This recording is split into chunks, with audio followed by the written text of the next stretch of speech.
है फ्रेंड्स, मैं संपदा कुलकर्णी आपका स्वागत करती हूँ मेरे चैनल चैलेंज द ब्रेन में। इस वीडियो सीरीज में हम एनसीईआरटी क्लास 8 का साइंस का चैप्टर 1 पढ़ रहे हैं, जो कि है क्रॉप प्रोडक्शन एंड मैनेजमेंट। अगर अब तक आपने मेरे चैनल चैलेंज द ब्रेन को सब्सक्राइब नहीं किया है तो जरूर सब्सक्राइब कीजिए और मेरे चैनल के नए नोटिफिकेशन के लिए बेल रिंगिंग रखिए। तो चलो, ये हो गए लेसन 1 के कंटेंट्स, जिसमें से अब तक मैंने एग्रीकल्चरल प्रैक्टिसेस आपको एक्सप्लेन किया हुआ है और उसके बाद मैं अभी basic practices of crop production cover कर रही हूँ, जिसमें से इस वीडियो सीरीज के पहले फ्यू वीडियोस में मैंने प्रिपरेशन ऑफ द सॉइल वाला कंसेप्ट कवर किया हुआ है और अभी हम देख रहे हैं सोइंग, जो कि सेकंड बेसिक प्रैक्टिस होती है ऑफ क्रॉप प्रोडक्शन। तो let's start with the sowing. ये सारी प्रैक्टिसेस मैंने ऑलरेडी इन डिटेल एक्सप्लेन की हुई है। अगर उसके आपके डिटेल्स चाहिए तो मैं यहाँ पे राइट अप विंडो पे हाईलाइट कर रही हूँ उसका shortcut link, you can go through that, और अदरवाइज मैं डिस्क्रिप्शन बॉक्स में भी उसका लिंक दे रही हूँ। Let's start with the sowing. तो सोइंग क्या होता है? जैसे कि आपको पता है, कोई भी पौधा अगर उगाना है तो उसको सबसे पहले सोइंग करने की जरूरत होती है। तो sowing is an important part of the crop production, right? It's very important because अगर सोइंग नहीं करते हैं तो क्रॉप प्रोड्यूस ही नहीं होगा, राइट? अगर क्रॉप प्रोड्यूस नहीं होगा तो उसमें से हमें अनाज वगैरह, फल फूल कैसे मिलेंगे? इसलिए सोइंग जो होता है वो बहुत ज्यादा इम्पोर्टेंट पार्ट होता है। और फार्मर्स क्या प्रेफर करते हैं? जो सीड अच्छा होता है, जो कि उनको ज्यादा से ज्यादा बेनिफिट देगा, सबसे ज्यादा हाई यील्ड वो प्रेफर करते हैं। वो किसकी मदद से? सीड की मदद से, जिसकी क्वालिटी बहुत अच्छी हो, राइट? यहाँ पे मैंने वो एक्सप्लेन किया हुआ है। उनको वो क्वालिटी चेक करना होता है। फार्मर जो होते हैं वो क्वालिटी चेक करते हैं, और जो गुड क्वालिटी का सीड होता है, जो कि क्लीन होता है और जो कि हेल्दी होता है, वही वो चूज करते हैं, क्योंकि वो क्या करता है? वो ज्यादा प्रोडक्शन करता है, राइट? और ऑब्वियसली हर कोई जो होता है वो बेनिफिट के बारे में ही सबसे पहले सोचता है। सबसे ज्यादा अगर अनाज पैदा होगा तो उसको फायदा भी ज्यादा होगा। इसलिए सोइंग करने से पहले वो ये क्वालिटी चेक करते हैं, that seed should be of good quality, that seed should be a clean one, and that seed should be healthy one as well, right? और ये सब करने के बाद वो एश्योर हो जाते हैं कि अब जो है हमारा प्रोडक्शन जो होगा वो हाई होगा, जिससे हमारा फायदा होगा।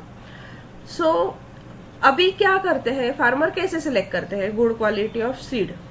तो they use to prefer a method for separating good healthy and seeds from the damaged one. तो उनको डैमेज वन कैसे आइडेंटिफाई होते हैं और good quality of the seed कैसे आइडेंटिफाई होती है, ये चलो देखते हैं। ये जो आपकी पहेली है ना, ये बहुत होशियार है, बहुत ज्यादा होशियार है। तो वो क्या सोच रही है, चलो देखते हैं। कि उसने क्या देखा था, एक दिन उसकी मम्मा जो है ना, वो ग्राम का सीड जो है वो वेसल में डाल के उस पे सब पानी डाल रही थी, कुछ पानी डाल रही थी। पानी डालने के बाद क्या हुआ कि जो कोई कुछ सीड थे ना, वो फ्लोट करने लगे ऑन द टॉप। तो वो सोचने लगी कि ये जो कुछ सीड है वो नीचे है बाउल में और जो ऊपर फ्लोट कर रहे हैं, उसका मतलब क्या होता है? तो अगर ये आपने कभी एक्सपीरियंस नहीं किया है तो चलो यहाँ पे हम एक्सपीरियंस कर लेते हैं।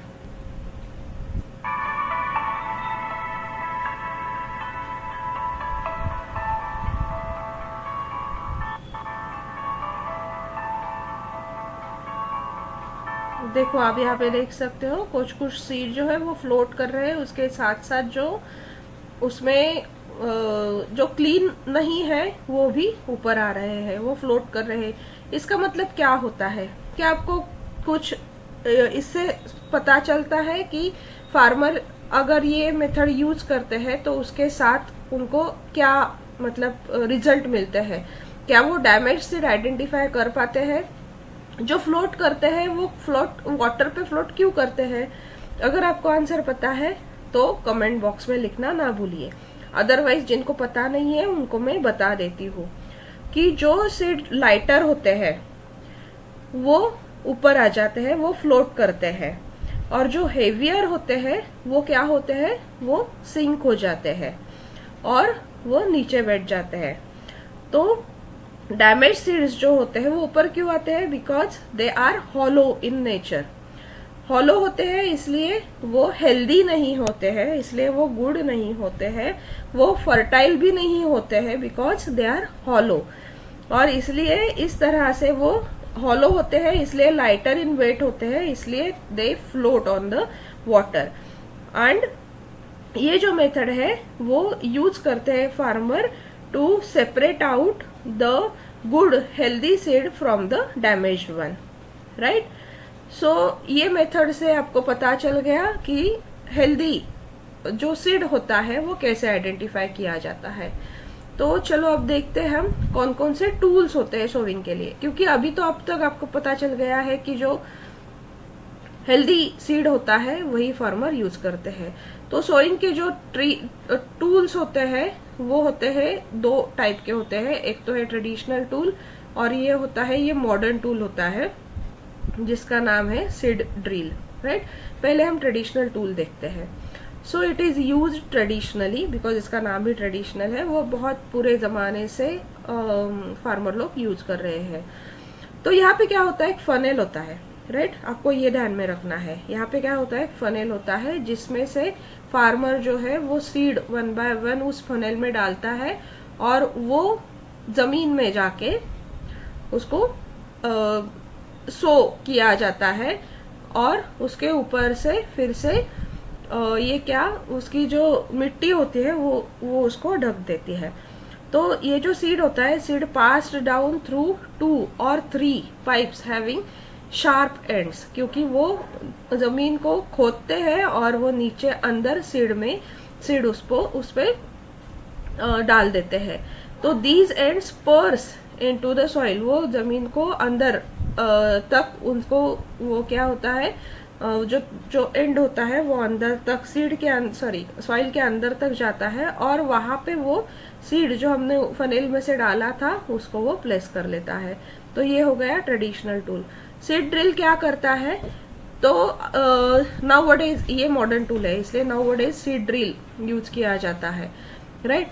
ये जो होता है वो मैन्युअली फार्मर लोग, यहाँ पे आप देख सकते हो, फार्मर लोग ऑपरेट करते हैं। ये इसे कौन ऑपरेट करता है? इसे ट्रैक्टर ऑपरेट करता है। तो ये क्या करता है? यूनिफॉर्मली सीड को सो करता है in the soil eight equal distance and equal depth. यहाँ पे हम बोल नहीं सकते हैं इक्वल डिस्टेंस पे वो सो कर रहे हैं या नहीं, बट ये ऑटोमेटेड है इसलिए इसकी एक्यूरेसी बहुत ज्यादा होती है। इसके बाद ये इंश्योर भी करता है कि ये covered by the soil after sowing है, क्योंकि क्या होता है वो कवर करना भी बहुत जरूरी होता है, अदरवाइज वो कवर नहीं किया जाता है तो जो पंछी वगैरह होते हैं वो सीड को खा जाते हैं, राइट? तो उतना चाहिए उतना यील्ड नहीं होता है, तो उसको कवर करना भी बहुत ज्यादा जरूरी है विद द सॉइल। एंड यही मैंने अभी आपको बोला कि this protects the seeds from being eaten by the birds, और ये उसका यहाँ पे डायग्राम है। अभी आप देख सकते हो यहाँ पे एग्जाम्पल कि जो ट्रेडिशनल टूल होता है सोइंग का वो कैसे वर्क होता है। यहाँ पे आप देख सकते हो ये यहाँ पे फनेल है, राइट? ये यहाँ पे फार्मर एक एक 1 बाय 1 यहाँ पे डाल रहा है। अभी देखो उसने उठाया और वो यहाँ से डाल रहा है और वो नीचे इस पाइप में से नीचे जाके सॉइल में वो पर्स होता है और वो प्लेस हो जाता है उस सॉइल में, और ये जो है वो driven by pair of the ox as well as with by the farmer. अभी अगला वाला टूल जो है वो हम देखते हैं वो है सीड ड्रिल। ये देखो ये जो है वो ड्रिवन बाय द ट्रैक्टर है और ये ऑटोमेटिक होता है। यहाँ पे आप देख सकते हो ये एट ए टाइम कितने फनल है, 1 2 3 4 5 6 7 8 9 10 फनल है। और यहाँ पे आप देख सकते हो कि ये जो पर्स कर रहा है, ये जो टूथ होता है वो पर्स कर रहा है इन द सॉइल, और 1 बाय 1 ये उस पे जो होता है सीड जो होता है, यहाँ पे देख सकते हो आप, यहाँ पे 1 बाय 1 एट ए टाइम एक ही वो सीड लेता है और वो थ्रो करता है इन द पाइप। आप यहाँ पे देख सकते हो एकदम अच्छी तरह से यहाँ पे दिखाया हुआ है। यहाँ पे अभी आपको दिखाई देगा कि ये देखो एक एट ए टाइम एक ही वो सीड लेता है और वो थ्रो करता है इनटू द पाइप, राइट। ये देखो यहाँ पे नीचे ये पाइप है और उसमें एक एक सीड जा रहा है और एक एक सीड वो सॉइल में पर्स कर रहा है। एट ए टाइम 10 लाइन वो कवर करता है टू सो द सीड। और एट द एंड आप ये देख सकते हो कि वो यहाँ आप देख सकते हो ये सॉइल को भी कवर कर लेता है, जो अवॉइड करता है that seed to be eaten by the bird.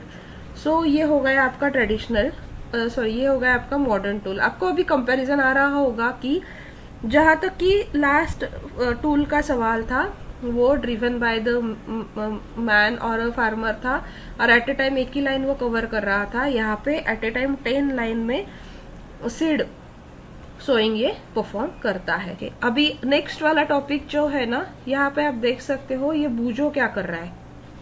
बूजो क्या कर रहा है, बूजो एक आपको थॉट दे रहा है कि there is a nursery near my school, I found that little plants were kept in a small bags. आपने अगर नर्सरी को विजिट नहीं किया है तो मैं यहाँ पे छोटे पिक्स के साथ आपको दिखा रही हूँ। तो ये है नर्सरी और ये छोटे बैग्स में वो छोटे छोटे प्लांट्स को ग्रो कर रहे हैं। तो बूजो आपको पूछ रहा है why they are kept in like this. तो अगर आपको इसका आंसर पता है तो कमेंट बॉक्स में लिखना ना भूलिए। It's very simple, I hope you will give the answer to this question. अभी जो पहेली है ना वो क्या सोच रही है जरा देखो। Seeds of a few plants such as paddy, जिसको हम राइस भी बोलते हैं, are first grown in a nursery, right. इसलिए वो नर्सरी का कंसेप्ट लास्ट स्लाइड में दिखाया हुआ था। अभी क्या होता है ना, जो सीड होता है इसका पैडी का और राइस का, वो सबसे पहले ग्रो होता है इन नर्सरी। जब वो ग्रो हो जाता है, grow into the seedlings, they are transplanted to the field manually और ऑटोमेटिकली थ्रू द मशीन। तो यहाँ पे आप देख सकते हो ये जो है ना, ये पहला डायग्राम है जिसमें कि राइस का पैडी का नर्सरी में उसको ग्रो किया हुआ है। और यहाँ पे ये आप देख सकते हो ये जो है फार्मर वो मैन्युअली वो प्लांट को ट्रांसप्लांट कर रहे हैं इन अनदर फील्ड, राइट। ये जो है वो कहीं और ग्रो किया हुआ है और ये एक्चुअल फील्ड है ऑफ द राइस और पैडी, जहाँ पे ये फार्मर लोग मैन्युअली उसको ट्रांसप्लांट कर रहे हैं, right. The same thing is there, some of the forest plants and flowering plants are also grown in the nursery.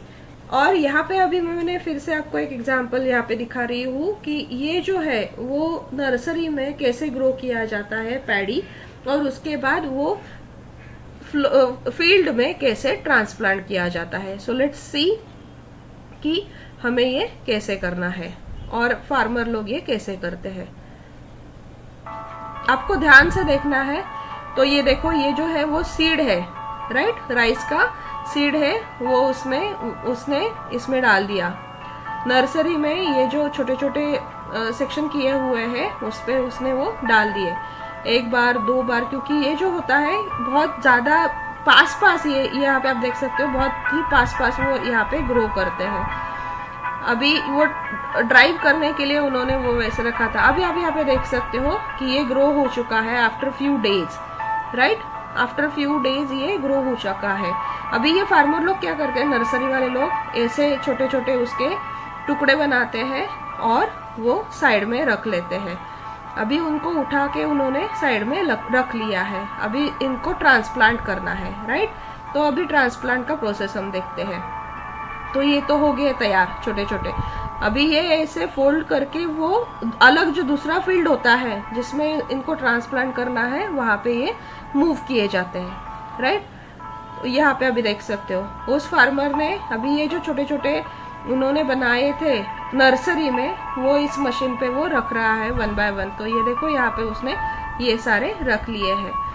और अभी आइदर ये मैन्युअली, यहाँ पे आप देख सकते हो ये मैन्युअली भी हम पुट कर सकते हैं, फार्मर लोग मैन्युअली भी करते हैं, अदरवाइज ये मशीन से भी कर सकते हैं। ये है उसका मॉडर्न टूल और ये हो गया उसकी ट्रेडिशनल मेथड।